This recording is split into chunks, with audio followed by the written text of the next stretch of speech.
in ji au me ko kunne na ne basu ji da kyau ba. Ki fuskance ni. Aure fa ka ce kayi. Ba aka yi min. Aure fa an taba maka auren kai yaro ne da za a yi maka auren dole? Shi ne yasa nake so in miki bayani. Kakka mai da ni yar iska. Wallahi rufe mun baki ko in dauke ka da mari anan zabga maka mari.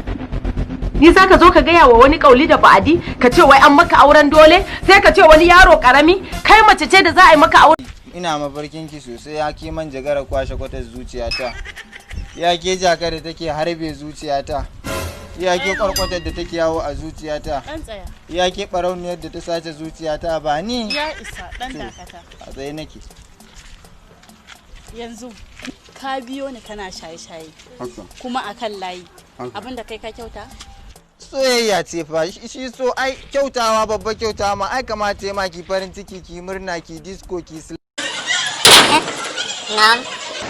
Ina zuwa zan je wajen abokina ne. Kuma ci ba yau ba. Baba fi sabilillahi kullun na fito abba sai ka dinga ce mun wayan koma gidan. Gaba ɗaya ma ni wallahi ka bi gaba ɗaya kuma ka takura mutum ko.